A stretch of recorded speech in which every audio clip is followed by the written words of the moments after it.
Alléluia. Aujourd'hui, bien-aimés, nous allons commencer notre programme de marathon de prière. Ce programme, bien-aimé, il s'étendra tout au long de cette semaine et nous venons le clôturer le dimanche. Alléluia. Ce programme intervient, bien-aimé, tout au milieu de cette année 2020.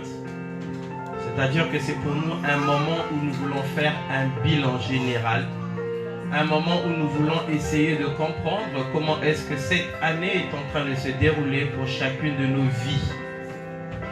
C'est un moment où il faut réorienter le tir si celui-ci n'avait pas pris la bonne direction. C'est un moment où il faut implorer davantage la grâce du Seigneur si dans un domaine quelconque celle-ci ne s'était pas encore manifestée. Nous avons été édifiés au long de cette semaine par le passage de la Bible qui nous dit que quelqu'un est-il dans la souffrance qu'il prie. Et nous avons ensemble compris donc que la prière était donc cet élément qui nous permet de pouvoir répondre à chacun de nos problèmes. Alléluia. Viens avec moi le marathon de prière. C'est quoi exactement le marathon, bien-aimé? À la base, le marathon, c'est une épreuve de course à pied, alléluia, mais qui s'étend sur un long kilomètre, sur une longue distance. Le marathon ne nécessite pas forcément la rapidité. Alléluia.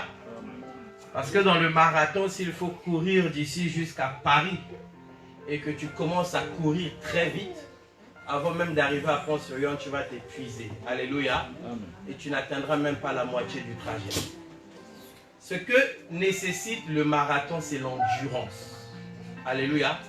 Des gens qui sont endurants. Des gens qui sont résistants. Des gens qui sont persévérants. Des gens qui n'abandonnent pas. Alléluia. Amen. C'est ainsi que pendant ce marathon de prière, nous aurons un programme très chargé. Il commencera pour nous à 5 heures du matin dans la prière. Alléluia. Et ainsi, nous aurons chacun de nous un moment au milieu de la journée pour prier. Et nous nous retrouverons également tous les soirs pour prier. Alléluia. Je serai en direct pour permettre à chacun d'entre vous, peu importe le lieu où tu peux te trouver, pour pouvoir te connecter et prier avec nous. Alléluia. Dites un amen bien. Amen. Je vais commencer par un enseignement ce matin. Un enseignement qui est très édifiant, un enseignement qui encore sera pour nous une source de bénédiction, un enseignement qui va nous aider encore à comprendre ce que nous allons faire tout au long de cette semaine, mais un enseignement également qui nous permettra de comprendre un certain nombre de choses qui environnent chacune de nos vies. Nous sommes dans le livre de Actes des Apôtres au chapitre 8. Pasteur Marie-Albert va nous aider dans la lecture, s'il te plaît, pasteur. Actes chapitre 8.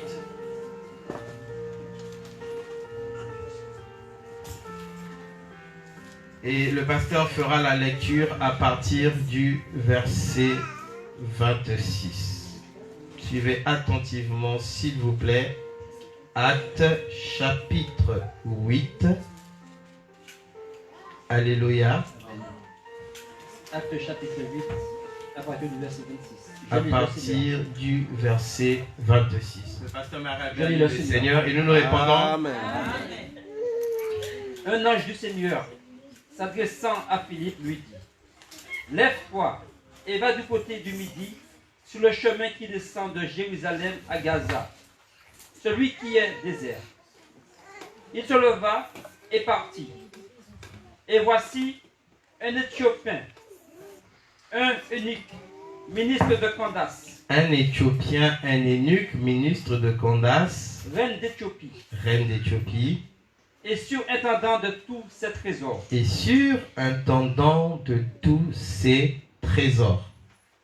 Venu à Jérusalem pour adorer. Venu à Jérusalem pour adorer. S'en retournait. S'en retournait. Assis sur son char et lisait assis le sur prophète son Ésaïe. char et lisait le prophète Ésaïe. L'Esprit dit à Philippe, L'Esprit dit à Philippe, avance avance et approche-toi de ce char. et approche-toi de ce char. Philippe accourut Philippe accourut et entendit l'Éthiopien qui lisait le prophète Ésaïe. et entendit l'Éthiopien qui lisait le prophète Ésaïe Et lui dit, et lui dit, comprends-tu ce que tu lis? comprends-tu ce que tu lis? Il répondit, Il répondit, comment le pourrais-je comment le si pourrais-je quelqu'un ne me guide? si quelqu'un ne me guide? Et il invita Philippe Et il invita Philippe à monter et à s'asseoir avec lui. à monter et à s'asseoir avec lui. Verset 32, Verset 32, le passage de l'écriture qu'il lisait le passage de l'écriture qu'il était lisait celui-ci. était celui-ci. Il a été mené comme une brebis à la boucherie Il a été mené comme une brebis à la boucherie et comme un agneau muet devant celui qui le tond. et comme un anneau muet Devant celui qui le tond. devant celui qui le tend. Il n'a point ouvert la bouche. Dans son humiliation, son jugement a été levé. Et sa postérité, qui la dépeindra, quand sa vie a été retranchée de la terre. L'eunuque dit à Philippe, je te prie, de qui le prophète Paul dit ainsi? Est-ce de lui-même ou de quelqu'un d'autre? Alors Philippe, ouvrant la bouche et commençant par ce passage, lui annonça la bonne nouvelle de Jésus. Comme ils continuaient leur chemin, ils rencontrèrent de l'eau. Et l'eunuque dit, voici de l'eau. Qu'est-ce qui empêche que je ne sois baptisé? Philippe dit, si tu crois de ton cœur, cela est possible. L'eunuque répondit, je crois que Jésus-Christ est le Fils de Dieu. Il fit arrêter le char. Philippe et l'eunuque descendirent tous deux dans l'eau et Philippe baptisa l'eunuque. Quand ils furent sortis de l'eau, l'Esprit du Seigneur enleva Philippe et l'eunuque ne le vit plus. Tandis que, joyeux, il poursuivait sa route, Philippe se trouva dans Azote, d'où il alla jusqu'à Césarée, en évangélisant toutes les villes par lesquelles il Alléluia. Alléluia. On acclame très fort pour la parole de Dieu. Merci, Pasteur Marie-Abel. Que le Seigneur bénisse encore chacun d'entre nous. Je vais te demander tout simplement, bien-aimé, de me suivre attentivement. Alléluia. Amen. De me suivre comment? Attentivement. Est-ce que vous êtes là? Amen. Je vous sens un peu froid ce matin. Hein? Est-ce que nous sommes là ce matin? Vous entendrez un amen bien. Un amen vivant. Un amen victorieux. Un amen vitaminé. Un amen qui retentit comme un cri de tonnerre. Alléluia. Amen. Bien-aimé, le passage de la Bible que nous venons de lire nous raconte une histoire remarquable d'une brève rencontre qu'il a eue entre deux personnes. Mais une brève rencontre qui va changer la destinée de la vie d'un homme. Alléluia. Amen. Vous savez, comme ça, dans la vie, parfois, il arrive que l'on fasse des rencontres qui peuvent amener à changer radicalement à jamais nos vies de manière positive. Alléluia. Amen. Il y a des rencontres qui interviennent dans le chemin de notre destinée qui sont semblables à des sycomores. Alléluia. Maman Roline, tu connais c'est quoi le sycomore? Alléluia, gloire à Jésus. Dites un amen bien. Amen. Le sycomore, c'est l'arbre que Zachée était allé grimper pour que le Seigneur Jésus puisse le voir. Alléluia. Amen. C'est-à-dire que malgré la bonne volonté de Zachée, malgré les efforts que Zachée pouvait fournir, ça n'avait pas permis à ce que Jésus le remarque. Mais quand Jésus est monté sur le sycomore Zachée est monté sur le sycomore l'a mis en hauteur, c'est ce qui a permis à ce que Jésus-Christ puisse le voir. Alléluia. Et donc, comme ça, dans la vie, il y a des gens qui interviennent comme des sycomores. C'est-à-dire des gens qui t'emmènent à une dimension autre que celle que tu étais. Des gens que Dieu utilise pour te faire accéder à un autre stade de la vie. Dites un amen bien. Amen. Il y a des gens dans nos vies qui interviennent comme des sortes de André. Alléluia. Ma soeur Charlène, tu connais c'est qui André? Alléluia. André était c'est un apôtre. Alléluia. Mais pas un apôtre comme tous les autres. En fait, en réalité, André était le tout premier apôtre que Jésus-Christ avait choisi. Alléluia. Le tout premier. Mais curieusement, dans toute la Bible, on ne lira nulle part évangile selon André. En fait, André, qui était le premier que Jésus-Christ avait choisi, il n'a pas marqué son temps de manière en tant que tel. Au point où on peut nous citer un évangile qu'il a annoncé ou des œuvres qu'il a réalisées. Mais par contre, André a fait quelque chose. C'est lui qui a ramené Pierre vers Jésus. Et Pierre est devenu le plus grand de eux tous. Car c'est à lui que Jésus-Christ avait remis les clés de l'église. Alléluia. Amen. Alléluia. Donc il y a des gens dans la vie qui interviennent comme des André. C'est-à-dire qu'il est là seulement un point de contact pour t'emmener vers une autre dimension. Dis un amen bien. Amen. Je veux que tu lèves ta main droite et dis Seigneur, fais-moi rencontrer les sycomores de ma vie.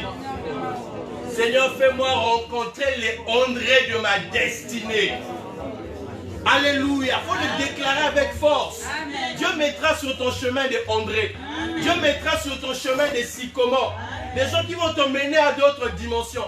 Vous savez, la vie comme la mienne, quand je la regarde, parfois Dieu m'a fait tailler que Dieu a bâti une œuvre sur des sycomores, sur des André, sur des nanani et des nananas. C'est-à-dire des rencontres qui ont mené à une dimension, des rencontres qui ont mené à d'autres choses. Dites un amen bien.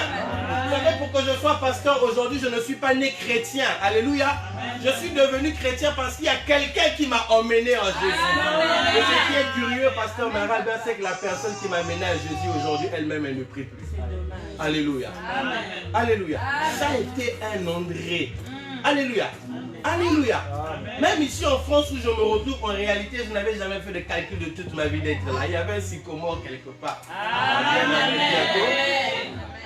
Alléluia. Amen. Vous savez, un jour, il y a un homme de Dieu qui nous a donné un témoignage d'un directeur qui, je ne sais pas dans quelle année ça se passait, mais c'était un homme qui était le directeur de la NASA. La NASA, c'était le service spatial des États-Unis qui envoie les, alléluia, les fusées dans la Lune. Alléluia. C'était un Africain, ce monsieur. Comment il s'est retrouvé là-bas un jour, c'est qu'il accompagnait un de ses amis qui était en train d'aller faire ce concours. Amen. Amen. Et quand il est arrivé, quand son ami a commencé à faire le concours, son ami lui a dit, oh, mais puisque tu es seulement là, si tu remplis aussi les critères, toi aussi fais seulement. Alléluia. Amen. Lui qui n'était pas venu pour ça, qui avait accompagné souvent quand il a fait le concours, c'est lui qui a été retenu. Son ami qui était venu faire le concours n'a pas réussi le concours. Dites un amen bien. Amen. Donc il y a des gens comme ça, parfois que Dieu met sur ton passage pour t'emmener à d'autres dimensions. Des hommes qui, c'est-à-dire la rencontre transforme toute ta vie. Alléluia. Amen. Et il en était de même pour cet homme qui avait rencontré Philippe. Et nous allons voir ensemble que cette brève rencontre qui avait duré un tout petit espace de temps avait changé toute la vie de cet homme-là. Dis un amen que je continue. Amen. Mais faites attention, bien-aimés. De même qu'il y a des rencontres qui sont pour nous des sycomores, mais il y a aussi des rencontres qui sont pour nous des sources de malédiction. Amen. Alléluia. Amen. Il y a des gens qui sont des amis négatifs. Alléluia. Des copines de malédiction. Des frères de malheur. C'est-à-dire qu'on lui rentre dans ta vie, frère, depuis qu'il est là, il a laissé des traces indélébiles, une destruction pas possible. Fais attention, bien-aimé. Fais attention. Alléluia. Amen. Vous savez, il y a un fait qui m'a marqué, c'est que quand tu vas chez le pasteur Marie-Albert, quand tu arrives chez lui, à l'entrée de son salon, on avait mis une grosse pancarte. Alléluia. Ce n'est pas un panneau de stop, mais c'est un panneau d'interdiction de stationnement et puis à l'intérieur, on a mis une paire de chaussures. Alléluia. Et j'étais curieux, je lui pose la question, mais pasteur Marie-Albert, c'est quoi ce panneau? Et après en bas, il écrit, enlevez vos chaussures s'il vous plaît. C'est-à-dire quand tu arrives chez lui, règle numéro 1, tu laisses tes chaussures sur le couloir. Alléluia. Si tu salis son salon ou sa maison, tu as des problèmes avec lui. Dites avec moi des problèmes. Alléluia. Et nous devons être comme ça dans notre vie. De ne pas permettre à ce que les gens viennent salir nos vies. Alléluia. Amen. Être sensible aux personnes qui ont la capacité de salir ta vie, salir ta réputation, salir ta foi par des paroles négatives. Vous savez, il n'y a pas que le plus grand sorcier dans la vie, ceux qui ont souvent l'habitude de faire des comparaisons quelconques. Tu t'es lancé dans un projet, mais lui va t'expliquer en fait que ce projet ne marchera pas. Il va te donner l'exemple de quelqu'un qui s'est retrouvé dans la même situation que toi, pour qui ça n'a pas marché, tout simplement pour t'empoisonner la vie. Dis un amen, bien. Amen. Ah, dis un amen que je continue. Amen. Alléluia. Amen. Alléluia. Amen. Fais attention, bien-aimé, aux personnes que tu fais entrer dans ta vie. Fais attention, bien-aimé, aux personnes que tu fréquentes. Beaucoup de gens aujourd'hui souffrent, vivent des choses désastreuses, affreuses dans leur vie, tout simplement pour avoir côtoyé les mauvaises personnes. Alléluia. Amen.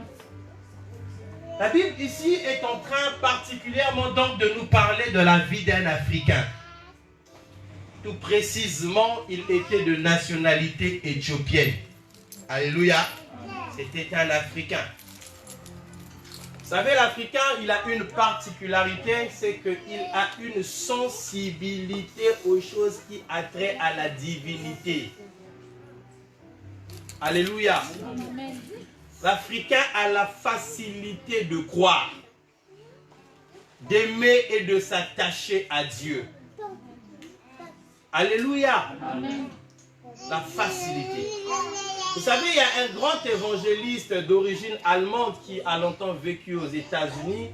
Que Dieu bénisse son serviteur, je dirais même paix à son âme parce qu'il a tiré sa révérence l'année dernière. Je parle de l'évangéliste Reinhard Bonnke. Cet évangéliste bien-aimé a réussi à expérimenter quelque chose. Lors d'une croisade d'évangélisation en Afrique, en un service, il a réussi à faire accepter Jésus-Christ à 3 millions de personnes en un seul service, s'il vous plaît. Ça n'existait nulle part au monde. 3 millions de personnes en un seul service. Et ça ne peut que se passer en Afrique. Alléluia. Amen. Alléluia. Amen. Parce que souvent dans les pays développés, les gens réfléchissent trop. Alléluia. Amen. La foi, on ne réfléchit pas trop. Si tu réfléchis trop, la Bible est fausse. Si tu réfléchis trop, Dieu n'existe pas. Si tu réfléchis trop, tu ne pourras jamais expérimenter la main de Dieu. Amen. Beaucoup de personnes disent que souvent la foi en Afrique est souvent basée à leur pauvreté. Moi, je dis non. Je dis non. Parce que les nuques dont en train de nous témoigner ici, cet Africain, il n'était pas pauvre. La Bible dit qu'il était intendant au service de la reine. C'est-à-dire que son poste correspondait aujourd'hui à ce qu'on peut appeler ministre des Finances. C'est lui qui gérait les finances de la reine. Cet Éthiopien n'était pas n'importe qui. Cet Éthiopien était un VIP. Cet Éthiopien-là, bien-aimé, était une personnalité importante. Mais la première chose qui m'a marqué en lisant cette histoire, c'est que malgré le sens de responsabilité que cet Éthiopien pouvait avoir, il avait quand même du temps pour chercher Dieu. Malgré les innombrables occupations que ce ministre de Finances pouvait avoir, il avait quand même le temps de chercher Dieu. Parce que les circonstances qui l'ont emmené cet homme à vivre la rencontre avec Philippe, la Bible dit qu'il revenait de Jérusalem où il était allé adorer son Dieu. Donc il a quitté l'Éthiopie, il est allé jusqu'à Jérusalem. Je ne sais pas combien de kilomètres il a fait, mais c'était un voyage énorme qu'il a parcouru pour aller adorer son Dieu. Qu'est-ce que je veux dire? Je veux m'adresser à toi qui es en train train de me suivre en ce moment, qui estime que par rapport à tes toutes petites occupations que tu n'as pas le temps d'adorer ton Dieu. Je suis en train de m'adresser à toi qui m'écoutes. À cause de toutes tes petites responsabilités que tu as, tes responsabilités qui consistent à balayer la maison, à faire la vaisselle, à donner à manger à tes 2, 3, 4, 5 enfants, à cause de cela, tu n'as pas le temps. Alléluia. Amen. Tes responsabilités parce que tu as un travail et que tu estimes à cause de ce travail, je ne peux plus aller à l'église. À cause de ce travail, je n'ai plus le temps d'adorer Dieu. Tes responsabilités à cause de tes études, je n'ai plus le temps de servir le Seigneur. Je n'ai plus le temps. Cet eunuque-là, bien-aimé, il était ministre des Finances. Mais il trouvait quand même le temps pour adorer son Dieu. Il trouvait quand même le temps pour servir le Seigneur.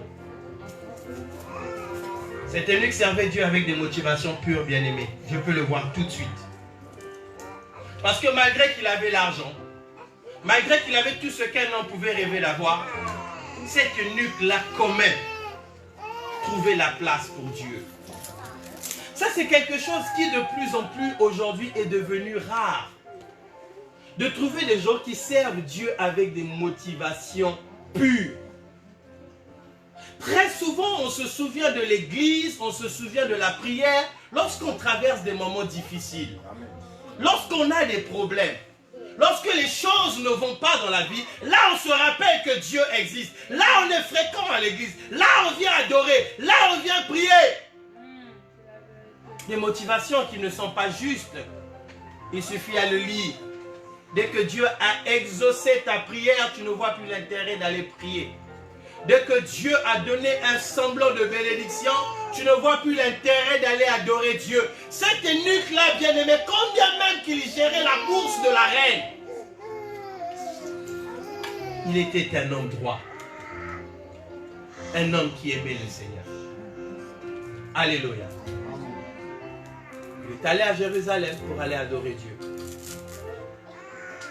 Il est allé à Jérusalem pour aller servir son Dieu. Et pourtant, il n'était pas juif.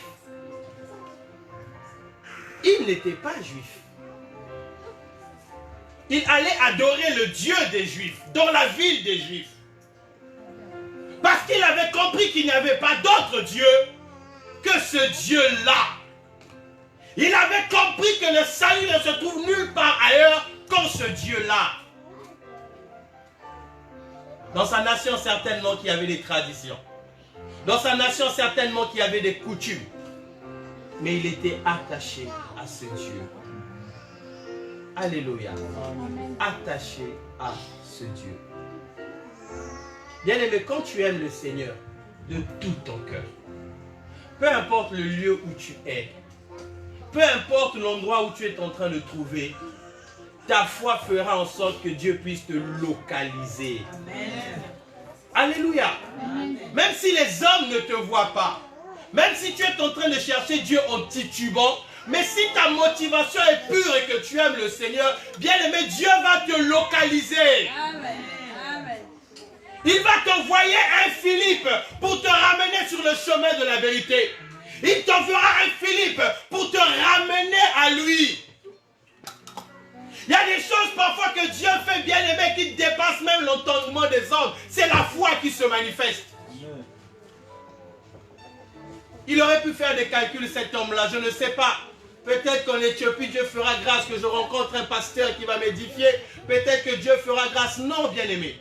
Dieu est allé toucher Philippe, quelqu'un qui n'était pas dans son répertoire téléphonique. C'est-à-dire dans sa liste d'amis, il ne connaissait Philippe ni d'Adam ni de Ève. Dieu disposera sur ton chemin, bien-aimé, des gens qui ne font même pas partie de ton répertoire téléphonique. Des gens qui seront pour toi une source de bénédiction. Des gens qui manifesteront la grâce de Dieu dans ta vie. Amen. Alléluia. Ah, je croyais que j'allais entendre un amen. Amen. Alléluia. Amen. Sur le chemin du retour, La Bible dit qu'il était en train de méditer la parole de Dieu. C'est-à-dire qu'à ceci, on reconnaît que vraiment c'est quelqu'un qui cherchait Dieu. Oh, bien-aimé, Dieu se laisse trouver par quiconque le cherche de tout son cœur. Amen. La Bible dit que pendant qu'il était en train de lire le livre d'Ésaïe, il était en train de lire la Bible, à ce moment-là, quelque chose va se passer. À ce moment-là, il y avait un plan dans le ciel qui lui était destiné. Le Saint-Esprit va dire à Philippe, va vers cet homme. Quand Philippe va arriver, il va le surprendre en train de lire la parole de Dieu. Écoutez la question que Philippe lui pose. Écoutez la question que Philippe lui pose. Comprends-tu ce que tu es en train de lire? Alléluia. Amen. Bien aimé, ce qui transforme nos vies, ce n'est pas le fait de lire la parole de Dieu, mais c'est le fait de comprendre ce que nous lisons. Ce qui t'emmènera dans une autre dimension dans la foi, c'est lorsque tu auras compris. Parce que malheureusement, aujourd'hui, beaucoup de gens fréquentent l'église, ils lisent sans comprendre. Beaucoup de dérapages que nous voyons dans la vie des chrétiens, beaucoup de grâces, bien-aimés, qui sont gaspillées, tout simplement parce que beaucoup de gens ne comprennent pas. Alléluia. Amen. Même la foi de Dieu, bien-aimé, la foi en Dieu, en réalité, c'est toute une école. La foi en Dieu, bien-aimé, ce n'est pas quelque chose que tu peux recevoir comme ça du jour au lendemain.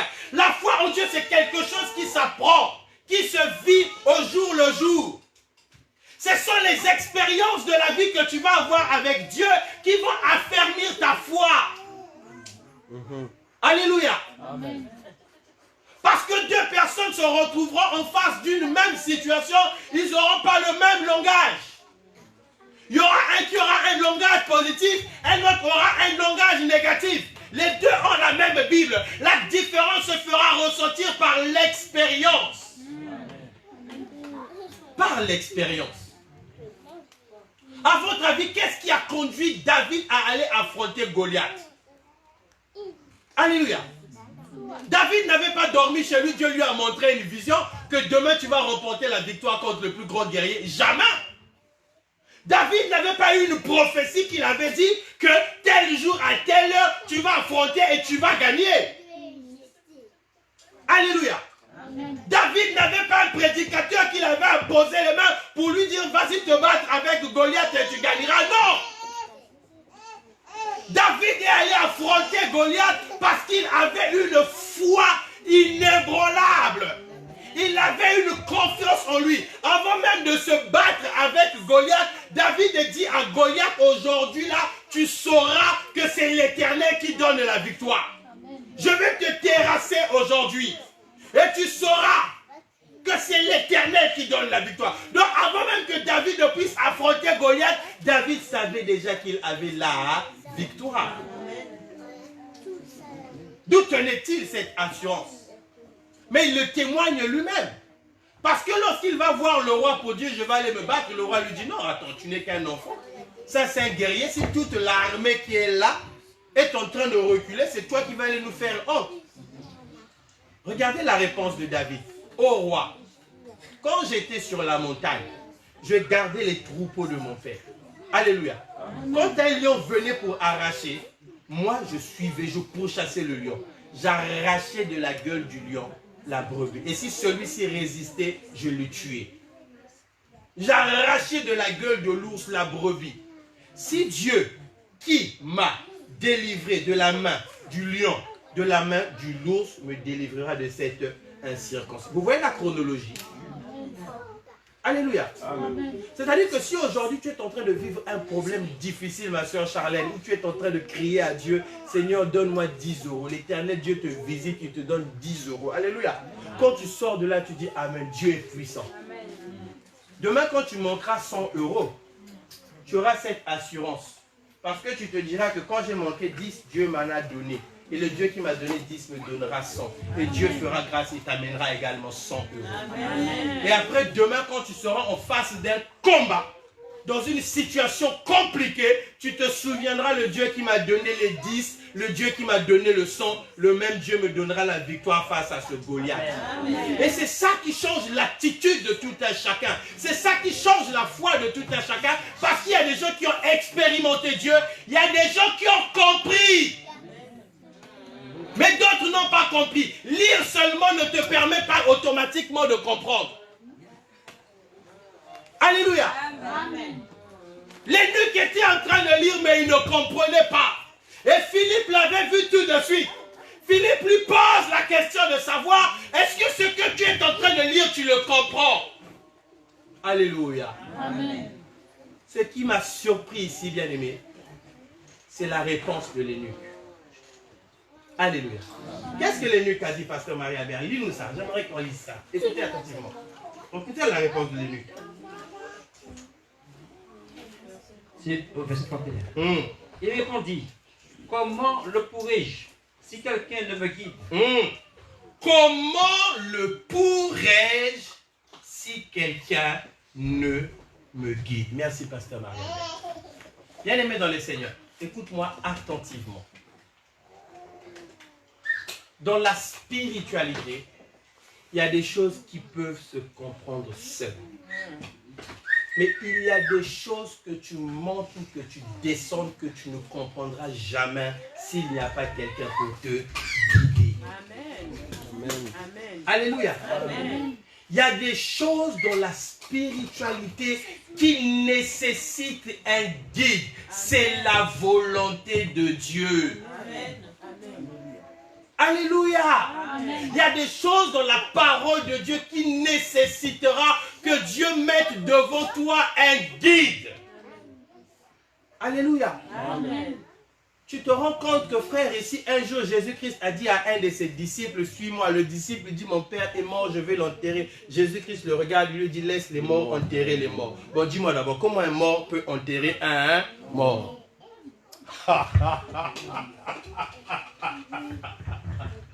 Dites un amen bien. Amen. Hey! Hey! Jésus dit, laisse ton père qui est mort. Mais c'est mon père, oui, mais laisse les morts enterrer les morts. Il y a des dimensions dans la spiritualité qui nécessitent un encadrement, qui nécessitent une paternité, Amen. qui nécessitent un père spirituel. C'est la volonté de Dieu. Tu ne peux pas passer outre de cela. Amen. Amen. Alléluia. Amen. Bien aimé, il y a une histoire formidable que la Bible nous enseigne. L'histoire de Abraham et Lot. Alléluia.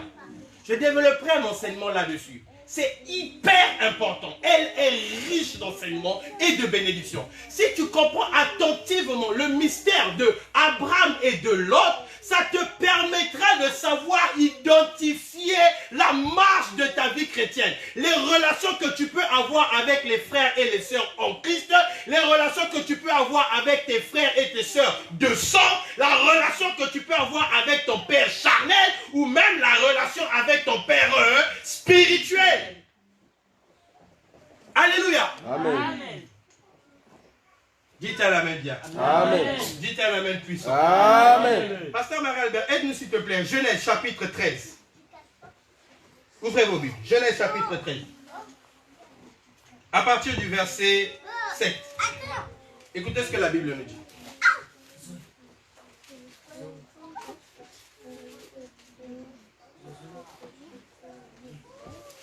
Genèse 13, à partir du verset 7. Je lis le Seigneur. Amen. Amen.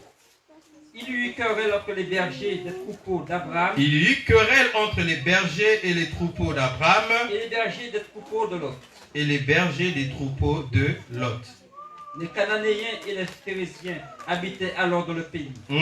Abraham dit à Lot, qu'il n'y ait point, je te prie, de dispute entre moi et toi, ni entre mes bergers et tes bergers, car nous sommes frères. Tout le pays n'est-il pas devant toi? Sépare-toi donc de moi. Si tu vas à gauche, j'irai à droite.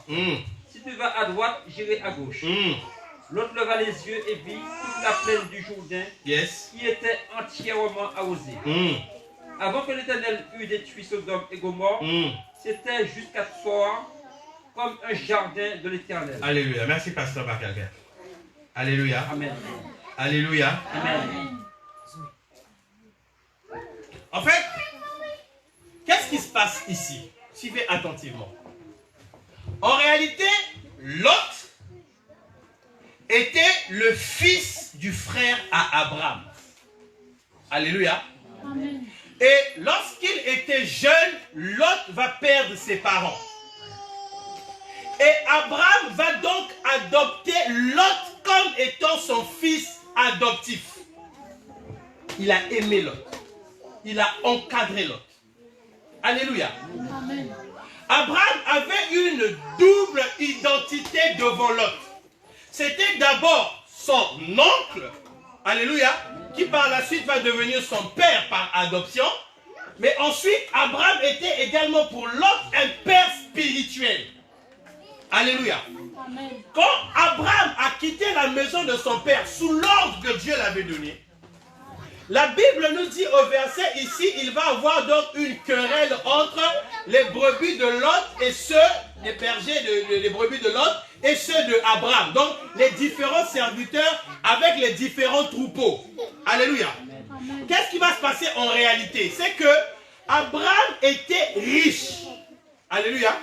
Et Lot aussi va devenir riche. Et la richesse d'Abraham et la richesse de Lot donc va commencer à créer des échanges. Au point où Abraham donc va prendre la décision de se séparer avec Lot. Suivez bien, s'il vous plaît. Alléluia. Ce n'est pas Dieu qui dit à Abraham de se séparer de Lot. C'est Abraham qui prend la décision d'opérer une certaine séparation. Alléluia. Comme quoi dans la vie, bien aimé, il y a des séparations qui sont importantes. Alléluia. Amen. Alléluia. En réalité, en fait, Lot, s'il est devenu riche, s'il est devenu ce qu'il était devenu, c'est à cause de Abraham qui était pour Lot une source de bénédiction. Alléluia. Je vais développer, suivez-moi bien s'il vous plaît. Qui était devenu une source de bénédiction. Bien aimé, dans la vie, il y a des gens qui sont des sources de bénédiction. Des gens qui sont des pères. Des gens qui révèlent un caractère sacré, bien aimé. C'est-à-dire que tu montes ou que tu descends, ça reste pour toi un père. Alléluia. Peu importe ce qu'il peut être, il peut être infirme, peu importe ce qui peut être dit sur lui, quand c'est un père, ça reste un père. Pourquoi je vous dis ça? Genèse chapitre 19, pasteur Marie-Albert. Suivez bien s'il vous plaît. Fais-moi la lecture à partir du verset 12. Genèse 19, à partir du verset 12. Je lis le Seigneur. Yes. Les hommes dirent alors, qui as-tu encore ici? Gendre, fils et fille, et tout ce qui t'appartient dans la ville. Fais-les sortir de ce lieu. Car nous allons détruire ce lieu. Car nous allons détruire ce lieu. Parce que le cri contre les habitants est grand devant l'Éternel. L'Éternel nous a envoyés pour le détruire. L'autre sortit et parla à ces gens qui avaient pris les 7 filles. Dites un amen bien. Amen. En fait, ici, la Bible nous parle de la destruction de la ville de Sodome et de Gomorrhe. Alléluia. Amen.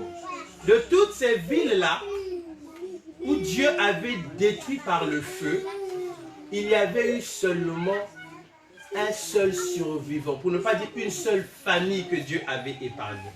Une seule, dans tout le pays. Alléluia. C'était la famille de Lot.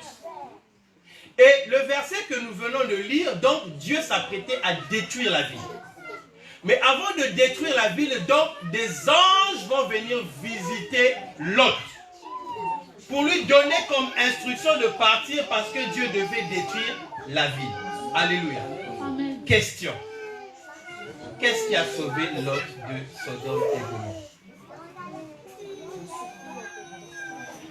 Qu'est-ce qui a fait à ce que les anges viennent visiter Lot?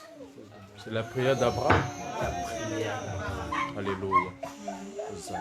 Ce n'est pas le jeûne de l'autre. Ce n'est pas l'intégrité de l'autre.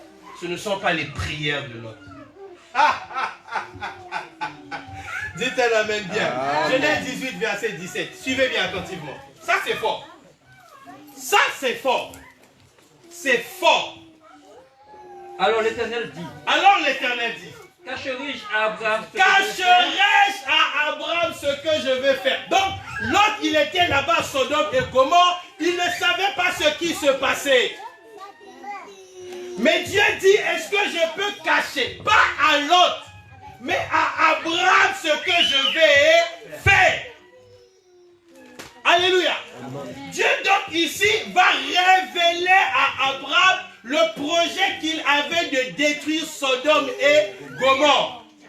Et à partir de cet instant-là, Abraham va se rappeler, zut, mais j'ai un fils qui est à Sodome et à Gomorrhe.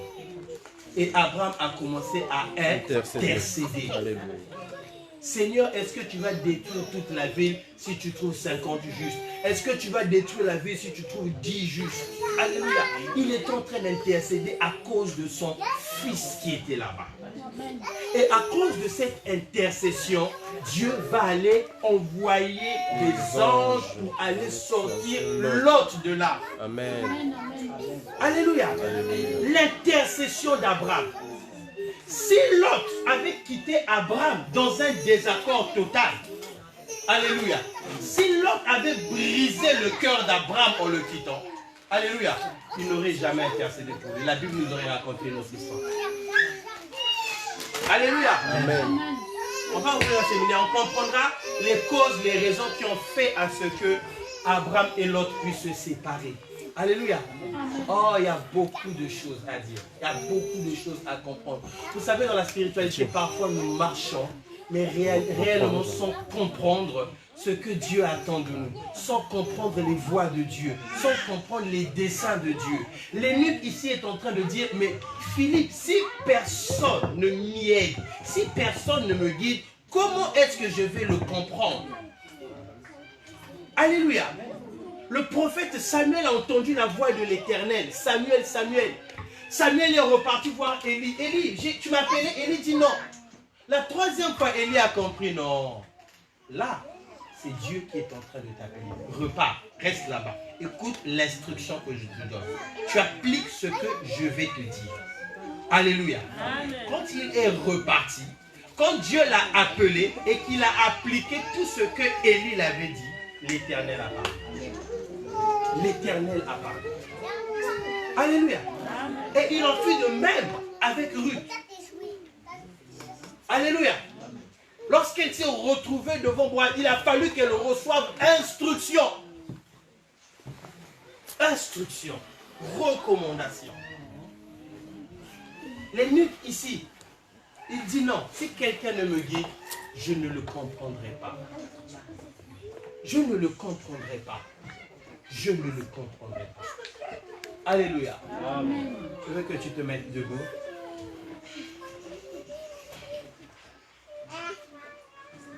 J'ai une instruction que je veux te donner ce matin.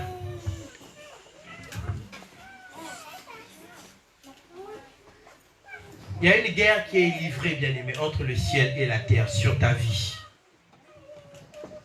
Pour cette année 2020.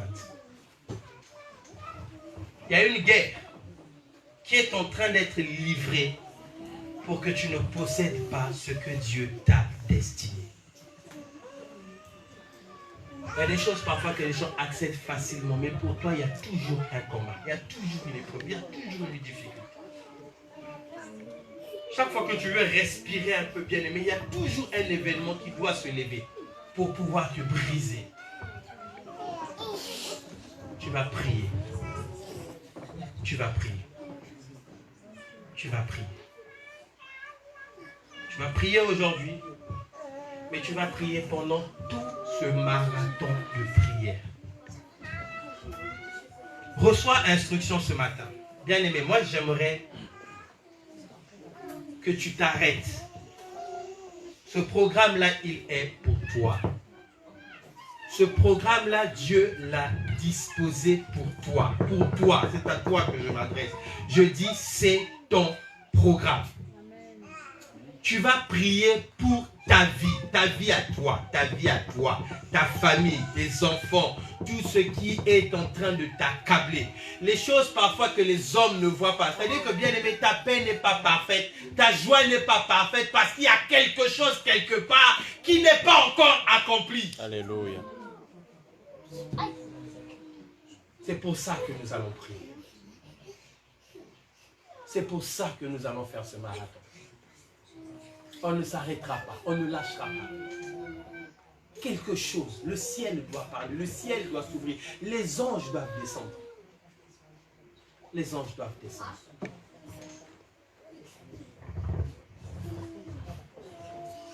Sous ce fond sonore, bien-aimé, je veux que tu puisses prier.